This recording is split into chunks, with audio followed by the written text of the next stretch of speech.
de l'actualité, double attentat dans le nord du Cameroun. Au moins 15 personnes, dont 2 kamikazes, ont perdu la vie et 35 personnes ont été blessées. Présidentielle du 4 août prochain au Rwanda, l'opposition dans une bataille jouée d'avance face au président sortant Paul Kagame.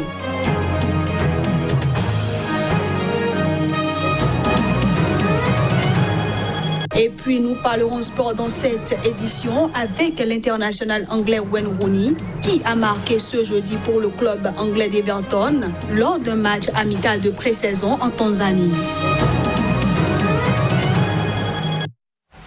Voilà pour le sommaire. Bonjour à toutes et à tous. Au Kenya, une responsable du gouvernement a été brièvement enlevée ce jeudi par des membres présumés des islamistes radicaux Shebab dans la région côtière de Lamu. Mais de sources sécuritaires, une opération pour la libérer s'est soldée par la mort de 5 personnes.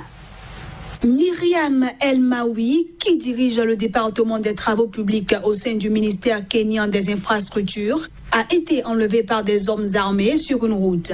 Mais rapidement, selon un haut responsable de la police kenyane qui a souhaité garder l'anonymat, une opération conjointe de la police et de l'armée a été lancée à sa rescousse. S'en est suivie une fusillade entre les kidnappeurs et les forces de sécurité arrivées sur les lieux. Et selon le haut responsable policier, 4 membres des forces de sécurité et le garde du corps de Myriam El-Maoui ont péri dans l'échange de coups de feu. De son côté, le porte-parole de l'armée kenyane n'a pas souhaité donner de précision sur le bilan ou les circonstances précises de l'attaque.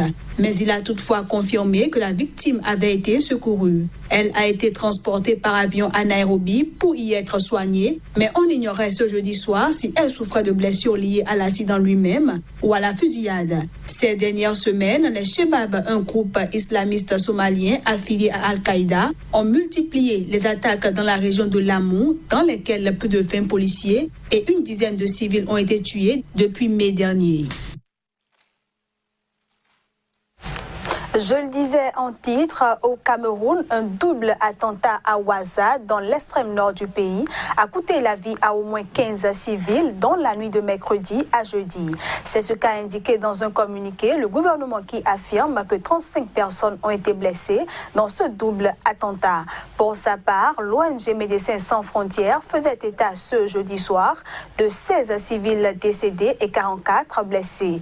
Une nouvelle personne ayant succombé de ses blessures à l'hôpital depuis le dernier bilan de l'ONG. Toujours selon l'ONG, les blessés qui nécessitaient des soins chirurgicaux ont eux été emmenés à l'hôpital de Maroua. Autrefois très fréquenté par des touristes, Ouaza et son parc national ont perdu leur attractivité. Au Tchad, un ancien candidat de l'opposition à la présidentielle de 2016 a été arrêté à son domicile par la police ce jeudi. Destitué en juin dernier de la mairie de la capitale économique Moundou pour malversation financière, Loïkine Médard a été interpellé ce jeudi après-midi sur convocation de la police judiciaire. Président du parti d'opposition Convention tchadienne pour la paix et le développement, Loïkine Médard a été conduit au commissariat de Moundou. Selon des témoins, pour procéder à l'interpellation de l'ex-maire, les forces de l'ordre ont tiré en l'air et pour cause, ses partisans s'étaient rassemblés autour de lui pour s'opposer à son arrestation. Pour l'avocat de l'opposant, la police n'aurait pas dû forcer son client à se rendre au commissariat alors qu'à 16h, les bureaux sont déjà fermés. Pour le moment, le gouvernement n'a pas réagi. La mission des Nations Unies au Congo a tenu une conférence de presse hebdomadaire en République démocratique du Congo, au cours de laquelle le Bureau conjoint des Nations Unies aux droits de l'homme a annoncé la découverte de 38 nouvelles autres fosses communes dans la province du Kasaï. Par la même occasion, l'ONU a réaffirmé son attachement à l'accord de la Saint-Sylvestre. Yayet Maviganzao Kataï pour le point. nationale indépendante sur l'impossibilité. Le Bureau conjoint des Nations Unies aux droits de l'homme a annoncé la découverte de 38 autres nouvelles fosses communes probables à Diboko et à Sumbula dans la province du Kasaï. Au cours de la conférence de presse hebdomadaire des Nations Unies à Kinshasa, mercredi 12 juillet, le BCNUDH a indiqué avoir soutenu une mission d'enquête conjointe avec la justice militaire dans ce territoire de la province du Kasaï. Ces découvertes portent à 80 le nombre de fosses communes déjà identifiées dans cette partie du pays. Et plus d'1 million de personnes ont été contraintes de fuir leur habitation à cause des violences dans la région. Les provinces du Kasaï font face à des violences sanglantes depuis l'année passée. Des miliciens du chef traditionnel Kamina Sampou tués en août 2016, ainsi que les forces de l'ordre sont accusées des tueries. Au cours de la même conférence de presse, l'ONU a réitéré son appel à l'application de l'accord du Centre interdécésain qui prévoit les élections avant fin 2017. Conformément à notre mandat, nous soutenons l'application de l'accord signé le 31 décembre 2016 et qui stipule que les élections devront être organisées avant la fin de l'année 2017. Le porte-parole intérimaire de la mission onusienne, Théophane Kinda, a réagi ainsi aux propos du président de la Commission électorale nationale indépendante, Corneille Nangaa, qui a annoncé vendredi dernier le report des élections en République démocratique du Congo. Ce journal se poursuit dans les rues de Kigali, la capitale rwandaise. Rares sont ceux à avoir entendu parler de Franck Habineza et de Philippe Mpayimana. Et pourtant, ce sont les deux candidats d'opposition qui affronteront le président sortant Paul Kagame à la présidentielle du 4 août prochain. Élément d'explication dans ce reportage. La candidature des deux hommes n'a été validée par la commission électorale que quelques jours avant le début de la campagne, soit ce vendredi. Dotés de très peu de moyens financiers, ils n'ont que 3 semaines pour se faire connaître. Face à un parti au pouvoir hégémonique, la tâche semble insurmontable et une large victoire du président sortant est attendue. Paul Kagame est l'homme fort du Rwanda depuis qu'à la tête de sa rébellion du Front patriotique rwandais FPR, il a renversé en juillet 1994 le régime Hutu extrémiste qui avait déclenché 3 mois plus tôt le génocide des Tutsis. Nous ne mettons pas en doute nos chances de gagner. Nous savons que beaucoup de gens en ont marre de ce même gouvernement depuis 23 ans. Ils ne le disent pas parce qu'il y a un climat de peur. Depuis longtemps, les gens ont peur de s'exprimer. Donc c'est possible de voir des gens qui disent « on vous aime », mais sans oser l'exprimer. Donc nous pensons que les gens vont apprendre à avoir une transition pacifique. Cet homme de 40 ans qui n'a pu enregistrer son parti qu'en 2013, après son retour d'exil, a été le seul homologué à s'opposer 2 ans plus tard à une réforme controversée de la Constitution adoptée depuis. Et celle-ci permet à Kagame de se présenter pour un 3e mandat le 4 août et potentiellement de diriger le Rwanda jusqu'en 2034. La tâche est tout aussi ardue pour le 3e candidat, Philippe Mpayimana. Et je connais ceux qui sont en prison. Je connais ceux qui ont été libérés, qui n'ont pas la liberté. Je connais tout ce qu'on dit. Et il m'a fallu seulement m'engager à ce que je donne à mon pays l'occasion de dire qu'on peut être sur une nouvelle ère où la démocratie peut être possible. L'ancien journaliste de 47 ans tente tant bien que mal d'organiser des meetings. Seul candidat indépendant dans la candidature a été validé par la commission électorale sur 4 aspirants. Mpayimana débutera donc sa campagne sans affiche, faute de temps pour lancer les impressions.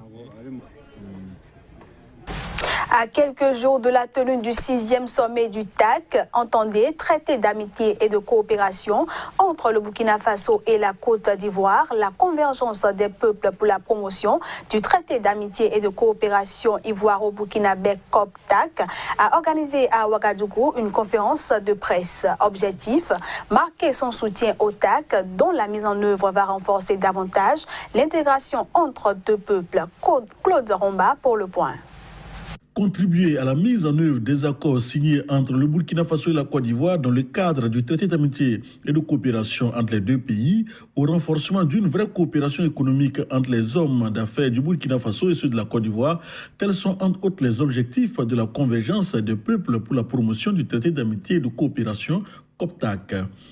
La COPTAC, qui se veut une structure de veille citoyenne, face à la presse, les responsables de l'association ont expliqué le bien fondé de leur démarche. Nos objectifs, nous nous inscrivons dans la solidarité et l'intégration.